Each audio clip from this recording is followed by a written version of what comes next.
이 시각 주요 뉴스입니다. 더불어민주당 이재명 대표가 의료진의 권고에 따라 24일 동안 이어오던 단식을 중단했습니다. 이 대표는 앞으로 회복 치료를 받으며 구속영장 심사 등에 대비할 계획입니다. 한덕수 국무총리가 중국 항저우에서 시진핑 중국 국가주석과 공식 회담했습니다. 시 주석은 한 총리가 요청도 하기 전에 방한 문제를 진지하게 검토하겠다고 말한 것으로 전해졌습니다.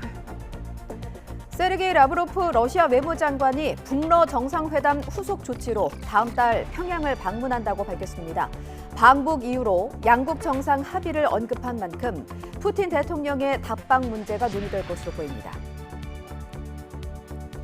항저우 아시안게임이 화려한 개막식과 함께 16일간의 열전에 돌입했습니다.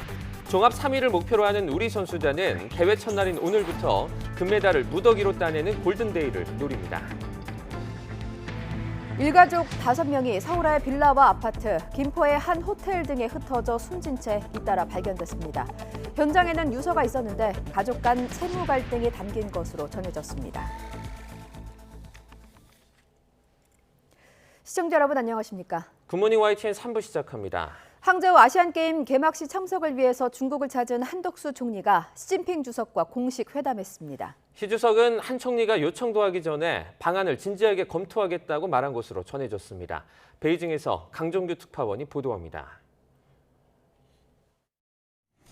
한덕수 국무총리가 시진핑 중국 국가주석과 만났습니다.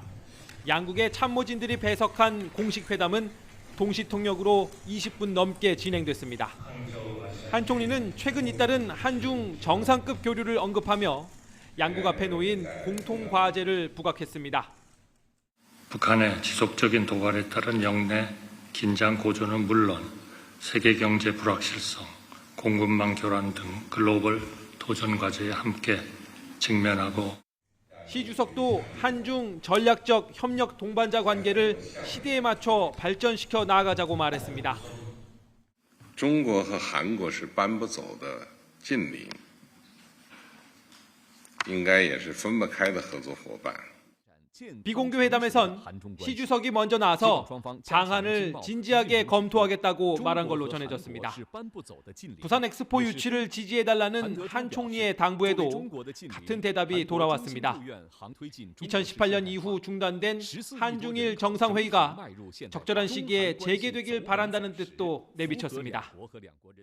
내주 개최되는 고위급 회의를 시작으로 외교장관 회의를 거쳐서 조속히 정상회의가 개최될 수 있도록 우리 정부는 아시안게임 개막식에 문화체육관광부 장관을 보냈던 관례를 깨고 격을 높였습니다.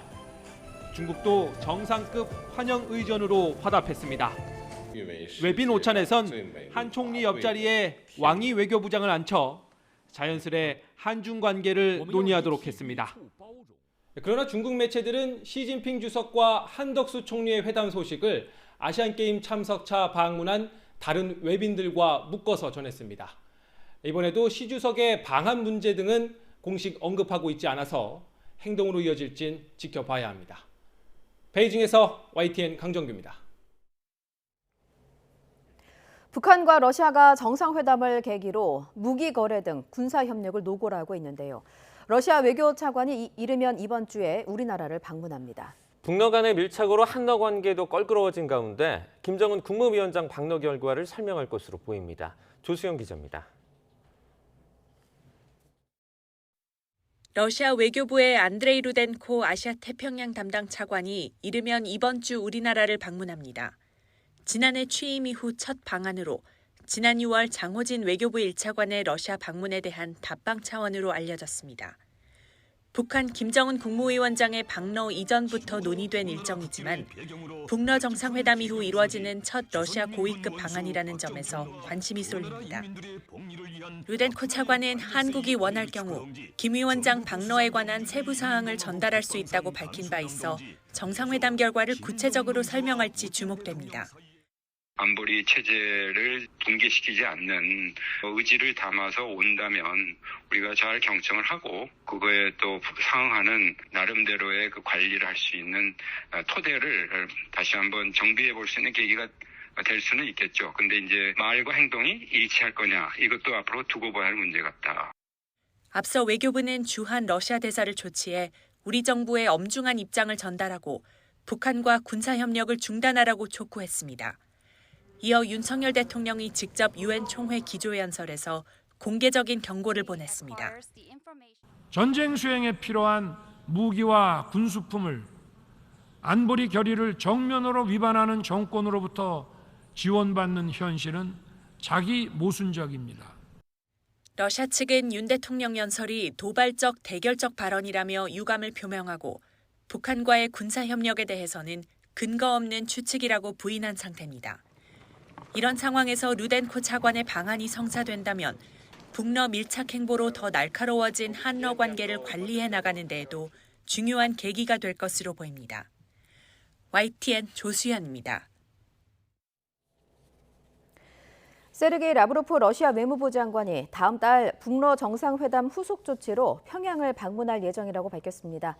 라브로프 장관은 미국 뉴욕 유엔 본부에서 연 기자회견에서 김정은 북한 국무위원장과 푸틴 러시아 대통령이 합의한 데 따른 것이라며 이같이 말했습니다.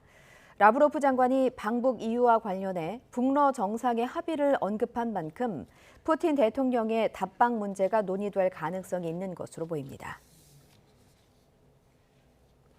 전면적인 국정 쇄신과 내각 청사퇴를 요구하며 단식에 돌입했던 더불어민주당 이재명 대표가 24일째인 어제 단식을 중단했습니다.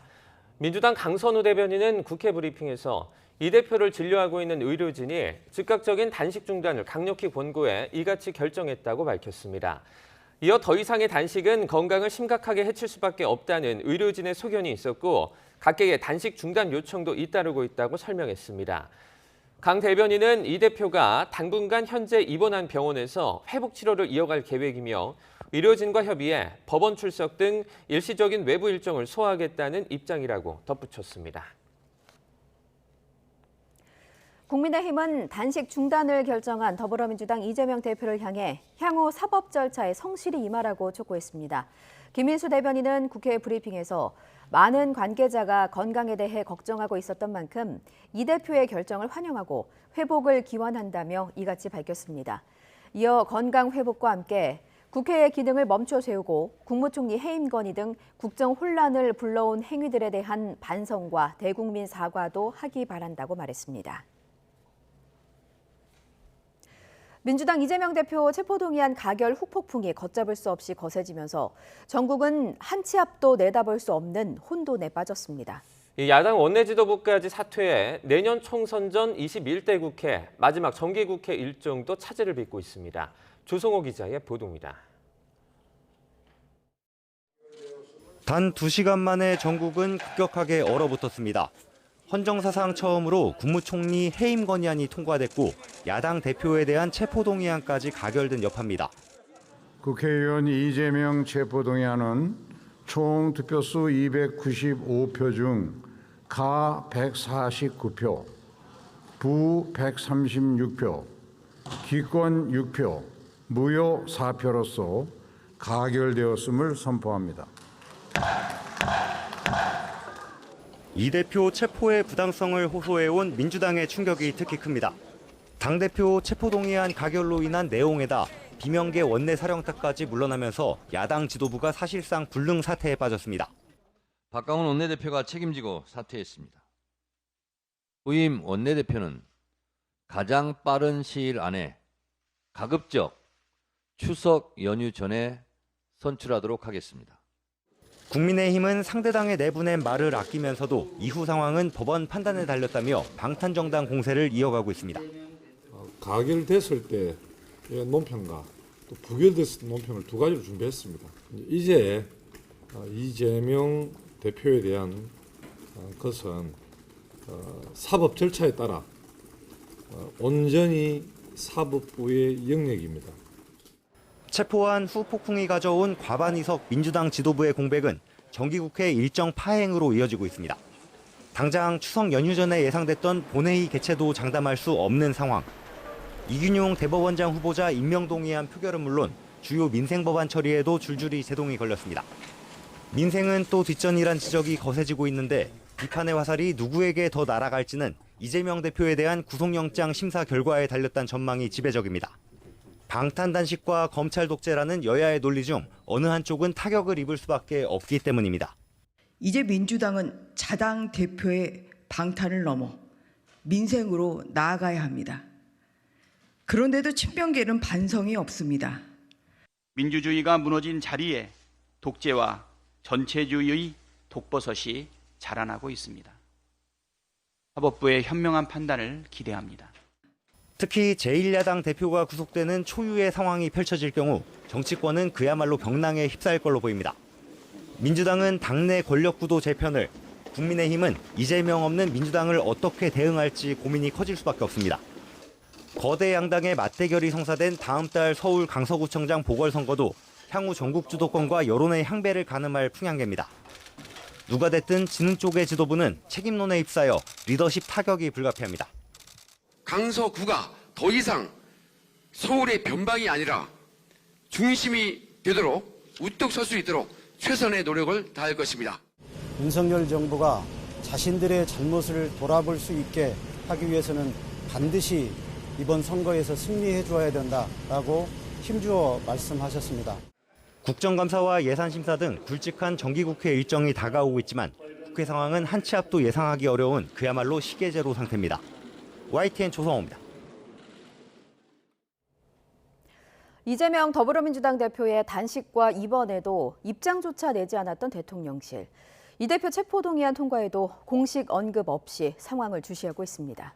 윤석열 대통령의 메시지 또한 없었는데요. 야당 대표를 향한 윤 대통령의 침묵에는 어떤 의미가 담긴 건지 박서정 기자가 보도합니다. 지난해 8월 이재명 더불어민주당 신임 대표 선출 이튿날 전화로 축하를 전한 윤석열 대통령은 가까운 시일 내에 만나자 초당적 협력을 부탁한다고 인사했습니다. 저는 야당을 포함해서 국회와 함께 일을 해 나가야 된다고 생각을 하고 있고요. 늘 또 그런 말씀을 드렸고. 그러나 덕담이 오간 것은 이때뿐. 공식 행사장에서 동석한 것을 제외하고 윤 대통령과 여야 대표의 만남은 1년 넘게 이뤄지지 않았습니다. 협치는커녕 불신과 갈등의 골만 깊어졌습니다. 윤 대통령의 야당에 대한 시각은 광복절 경축사를 비롯한 여러 공식 발언에서 명확히 드러났습니다. 공산 전체주의를 맹종하며 조작 선동으로 여론을 왜곡하고 사회를 교란하는 반국가 세력들이 여전히 활개치고 있습니다. 시대착오적인 그런 투쟁과 혁명과 그런 사기적 이념에 우리가 굴복하거나 거기에 휩쓸리는 것은 결코 진보가 아니고 이른바 좌우 날개라 해도 날려는 방향이 같아야 한다. 사실상 야당을 국정 파트너로 인정하지 않는다는 인식이 담긴 겁니다. 특히 이재명 대표에 대해서는 자신의 사법 리스크를 무마하고자 국정의 발목을 잡는 정치 공세의 혈안이 돼 있다고 보는 견해가 강합니다. 한동훈 법무부 장관의 발언 역시 같은 맥락입니다. 이재명 의원은 자범이 아니죠. 중대 범죄가 많이 있고 중대 범죄 혐의가 많은 중대 범죄 혐의자이지 자범이 아닙니다. 이 대표가 단식 농성을 이어가고 병원에 입원했을 때도 대통령실에서 아무도 찾아가지 않고 메시지조차 내지 않은 이유입니다. 체포동의안이 통과되는 게 지극히 상식적이라던 대통령실. 실제로 가결되자 공식 입장은 내놓지 않았습니다. 국정에 어떤 영향을 미칠지, 특히 여론이 어느 쪽에 손을 들어줄지 예의주시하고 있는 건데 대통령실은 국회 상황과 관계없이 윤 대통령은 하반기 경제와 민생이라는 길에 주력할 것이라고 강조했습니다. YTN 박소정입니다.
미국 연방준비제도가 긴축기조 장기화를 시사하면서 국내 주식과 채권 시장도 흔들린 한 주였습니다.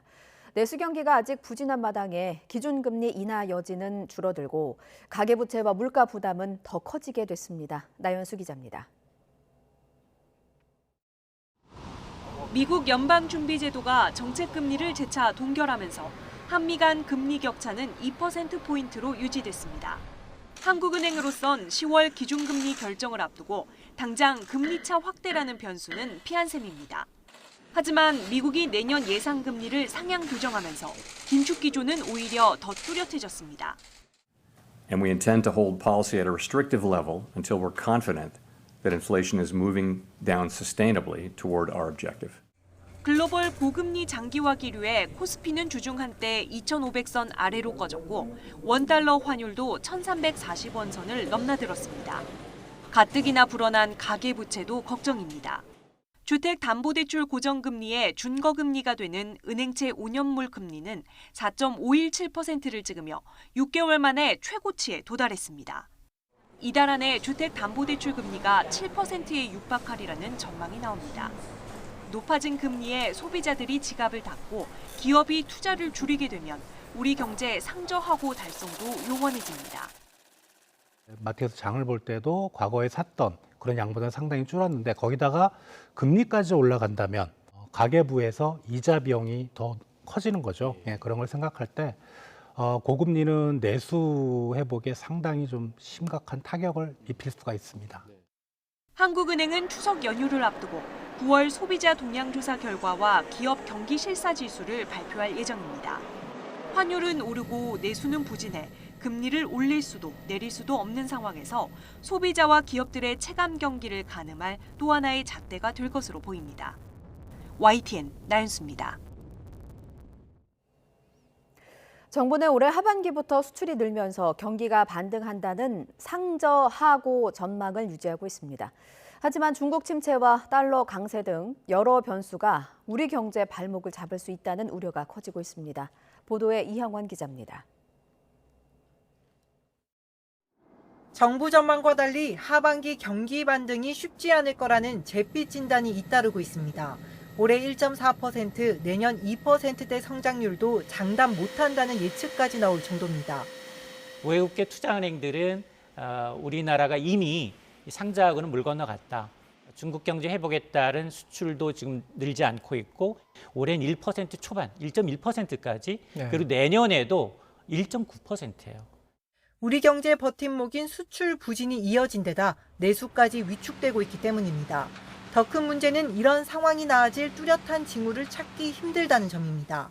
하반기 경기 반등을 이끌 요인으로 꼽혔던 중국은 침체에서 벗어나지 못하고 있습니다. 여기에 더해 우리 수출의 상당 부분을 차지하는 미국과 중국이 빚고 있는 갈등도 악재입니다.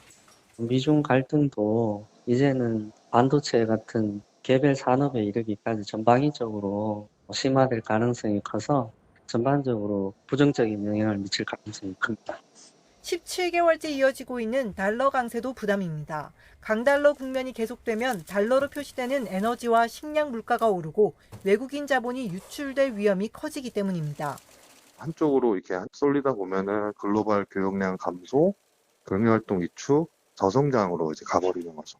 달러 강세가 된다는 것 자체가 사실상 지금도 문제지만 내년까지도 경기에 대한 자신감이 많이 약해진 거거든요. 중장기적으로는 세계 경제 성장세까지 둔화할 수 있다는 우려마저 나오고 있습니다. 그럴 경우 수출 의존도가 높은 우리 경제에 타격이 불가피할 수밖에 없습니다. 이에 전문가들은 내년에도 저성장 국면이 이어질 수 있다며 산업 기술력 우위 확보 등을 위해 정부 지원이 중요하다고 지적하고 있습니다. YTN 이영훈입니다. 금융당국이 급증한 가계부채 관리를 위해서 50년 만기 주택담보대출에 대한 규제에 나섰는데요. 판매 기준을 두고 현장의 혼란이 커지고 있습니다. 갚을 능력이 있는 이들에 한해서는 판매를 허용하겠다는 예외 기준이 모호하다는 지적이 잇따르고 있습니다. 엄윤주 기자가 보도합니다. 총 부채 원리금 상환 비율, DSR 우회 수단으로 지목된 50년 만기 주택담보대출에 대해 금융당국은 DSR 산정 만기를 최장 40년으로 제한했습니다.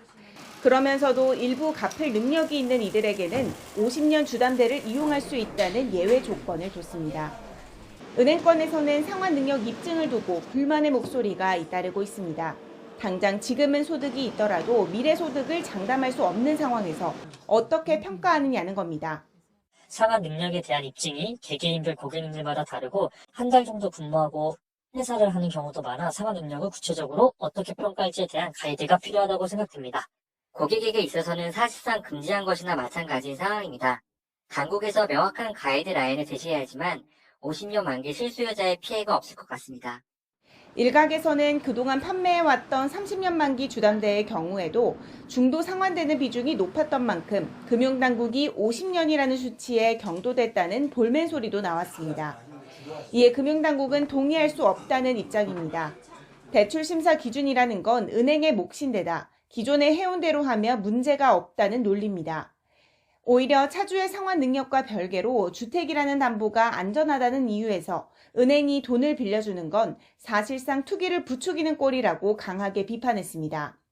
실제로 최근 진행 중인 현장 점검에서 일부 은행들이 상환 능력을 전혀 고려하지 않은 채 담보만 보고 대출한 사례도 많았다고 지적했습니다. 이렇게 입장차가 뚜렷한 가운데 은행으로서는 보수적으로 대출 심사에 나설 수밖에 없어 50년 주담대는 사실상 퇴출 수순에 들어갔다는 분석이 많습니다. 그럼에도 부동산 회복 심리에 힘입어 주담대 수요는 가라앉을 기미가 보이지 않아 한동안 현장의 혼란은 불가피할 전망입니다. YTN 엄윤주입니다.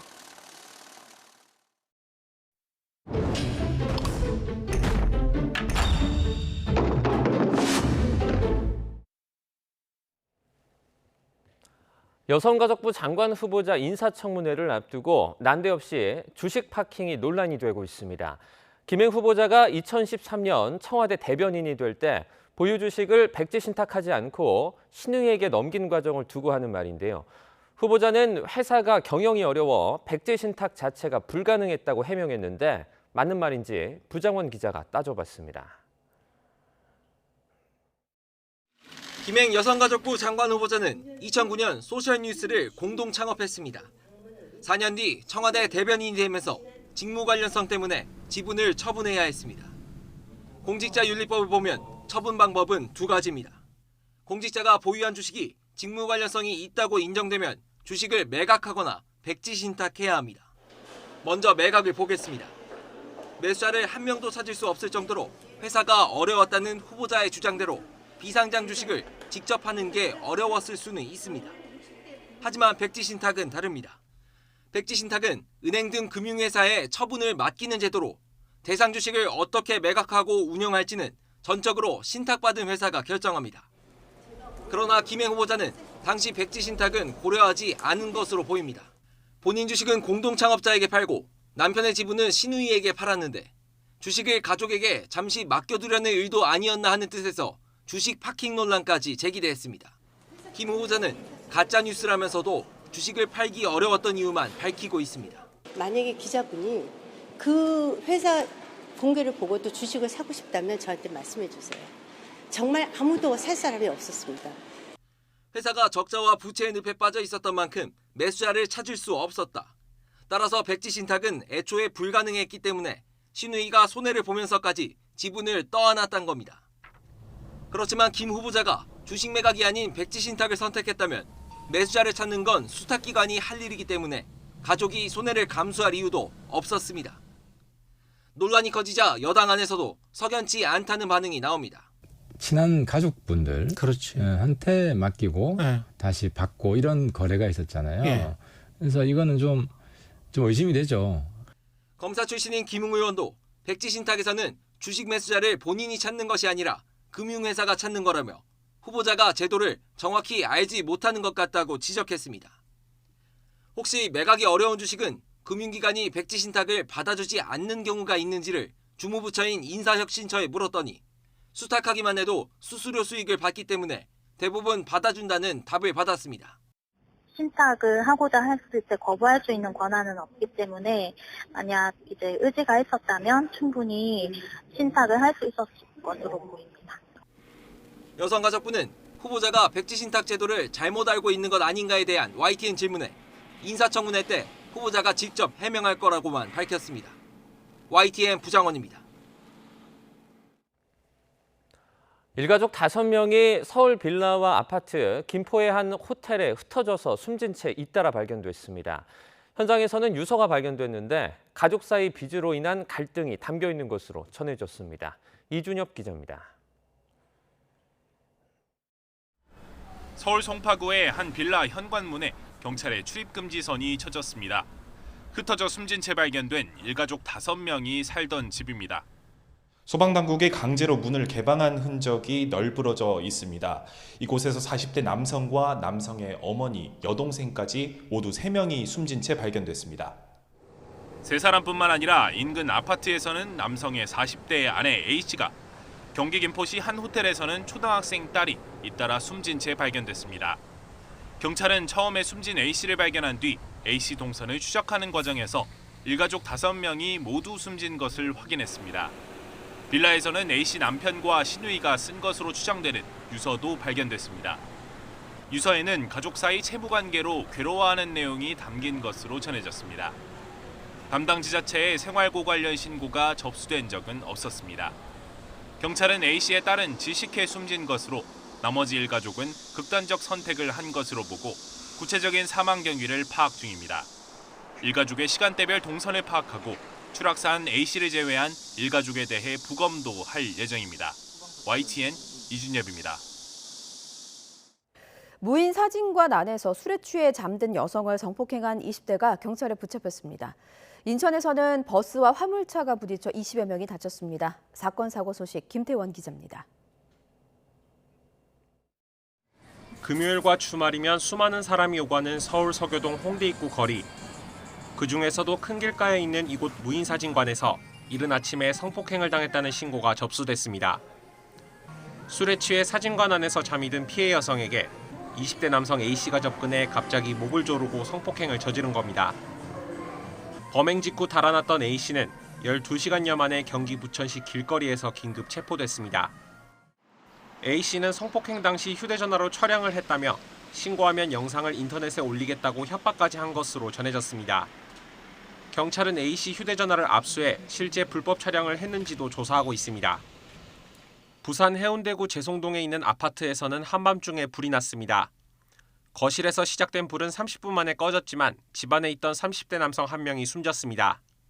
함께 있던 아내와 1살 아이도 병원으로 옮겨졌는데 위중한 상태인 것으로 알려졌습니다. 버스 앞부분이 마치 종이장처럼 찌그러졌고 창문 유리도 산산조각이 났습니다. 소방대원들이 그 안으로 들어가 버스 안에 남은 승객들을 구조하고 있습니다. 인천 고잔동 고잔 지하차도를 달리던 광역버스가 25톤 화물차를 들이받았고 앞서가던 SUV를 연쇄 추돌하는 사고로 이어졌습니다. 이 사고로 버스 승객 40여 명 가운데 28명이 크고 작은 부상을 입어 병원으로 옮겨졌습니다. YTN 김태원입니다. 주말 서울 도심에서는 기후위기에 대한 우려의 목소리를 내는 시민단체들의 대규모 집회가 열렸습니다.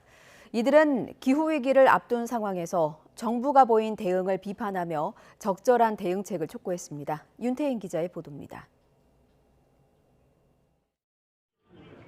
환경보호를 촉구하는 피켓을 든 시민들이 도로를 가득 메웠습니다. 물, 전기, 가스는 UN 기후변화협약 당사국 총회를 앞두고 세계 각국에서 열리는 기후위기 대응 촉구 집회가 우리나라에서도 열린 겁니다. 집회 참가자들은 기후위기 극복을 위해서 하루라도 빨리 정부가 나서야 한다고 강조했습니다. 환경이라는 건 개인의 문제로 해결될 수 있는 게 아니고 정부가 나서서 그리고 나서서 같이 주도하에 함께 해야 방지할 수 있다고 생각을 해요. 정부는 지난 7월부터 탄소중립 기본법을 시행하면서 온실가스 감축 목표를 정하는 등 대책을 마련하고 있습니다. 환경단체들은 그러나 정부가 보다 적극적으로 대응해야 한다고 촉구합니다. 정부의 요란한 탄소중립 탄약은 전부 거짓이었습니다.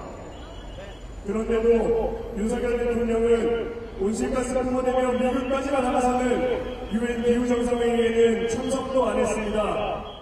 나아가 화석연료 사용을 완전히 폐기해야 한다고 주장하는 목소리도 있습니다.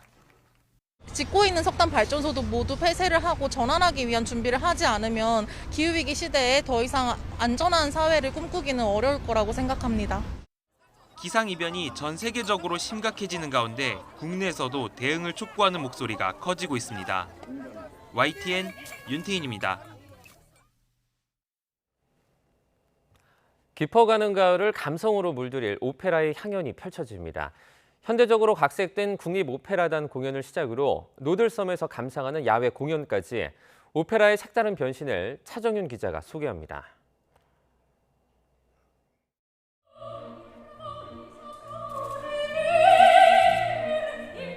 가죽 자켓에 청바지를 입은 여주인공 비올레타가 축배를 들며 노래합니다. 귀족들의 위선과 향락적 문화를 꼬집고 진정한 사랑의 의미를 묻는 베르디의 오페라 라 트라비아타가 무대에 올랐습니다. 한국에서 가장 많이 공연된 오페라인 만큼 대중에게 익숙한 공연이지만 이번엔 의상과 안무, 무대 배경까지 현대적으로 탈바꿈했습니다. 현대인들이 입는 일상복들, 그래서 첫 번째 막에서는 비올레타가 청바지를 입고 무대로 등장을 합니다. 당연히 음악은 같지만 다른 이런 새로운 관점으로 트라비아타를 바라보았으면 좋겠다. 노들섬의 황금빛 석양과 함께 감상하는 오페라도 등장합니다. 지난해 한강 노들섬 클래식 축제에서 첫 선을 보인 마술피리는 시민 3,000명이 관람하며 흥행에 성공했습니다. 올해의 작품은 유쾌한 사랑 이야기인 로시니의 대표작 세비야의 이발사입니다. 정원 속에 인공 폭포를 품은 무대, 그래서 자연의 요소를 무대에 적극적으로 활용해서 다채로운 느낌의 야외 무대를 연출할 생각입니다. 다음 달 성남 아트센터에서 선보이는 오페라 나비보이는 2576년의 우주를 배경으로 한 파격적인 설정이 특징입니다. 디자이너 정구호가 무대 연출과 조명, 영상 디자인을 맡아 새로운 예술 세계를 선보입니다. 올해로 20회를 맞은 대구 국제 오페라 축제에서는 다음 달 6일부터 36일간의 대장정을 시작하며 메인 오페라 5편을 무대에 올립니다. YTN 차정윤입니다. 가을 분위기가 물씬한 요즘 순천만 국제정원 박람회에는 새 단장이 한창입니다. 코스모스와 국화 등 형형색색 가을꽃으로 물들고 있는 현장을 오선열 기자가 다녀왔습니다. 순천만 국가정원이 물감을 뿌린 듯 알록달록 가을꽃으로 물들었습니다. 빨갛고 노란 코스모스는 군락을 잃어 화려한 자태를 뽐냅니다. 관람객들은 짙은 꽃향기와 가을 정취에 푹 젖어듭니다. 여름에 왔을 때는 너무 더웠는데요. 지금 너무 시원해져가지고 그늘도 많고 꽃도 많아지고 더 사람들도 많아져서 좋은 것 같아요. 꽃이 너무 종류도 많고 화려하고 이뻐가지고 저희 조카도 너무 좋아하더라고요. 가을의 전령 국화도 꽃망울을 터뜨렸고 만발한 억새는 가을바람이 살랑입니다. 신발을 벗어든 관람객들은 꽃길을 따라 맨발로 걷는 재미를 느껴봅니다. 이렇게 걷게 되면 너무나 시원하고 뭔가 이렇게 건강상으로 좋은 느낌을 받습니다. 국화 풍경도 보고 또 코스모스 가을 풍경을 보니까 너무 아름답네요. 순천만 국가정원은 가을꽃 43만 본으로 새 단장 중입니다. 순천시는 추석 연휴까지 국화가 가장 일찍 만개하는 관광 명소가 될 것으로 기대하고 있습니다. 추석 전에 국화가 전국에서 가장 먼저 만개할 수 있도록 준비를 하고 있습니다. 그래서 지금 거의 대부분의 국화가 심어져 있고 숫자로 따지면 거의 한 100만 송이가 될 것 같습니다. 가을꽃이 가득한 순천만 국제정원 박람회는 목표 관람객 800만 명 달성을 앞두고 있습니다. YTN 오선열입니다.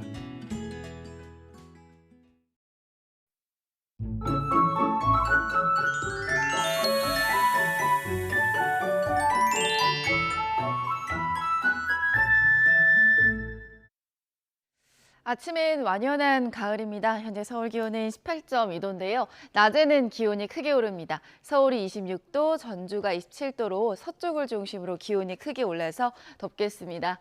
오늘 전국이 맑겠습니다. 다만 동해안과 제주도 해안은 너울성 파도가, 남해안과 제주도에는 초속 15m 안팎의 강풍이 예상됩니다. 시설물 관리 잘 해주시길 바랍니다. 현재 기온 살펴보면 춘천이 14.3도, 대구가 16도고요. 낮 기온은 서울 26도, 대전도 26도로 예상됩니다. 화요일과 수요일 중부에 비가 오겠고 추석 연휴에는 맑은 날씨가 예상됩니다. 날씨였습니다. 굿모닝 YTN 마칩니다. 잠시 뒤에 YTN 뉴스 와이드가 이어집니다. 여러분 고맙습니다.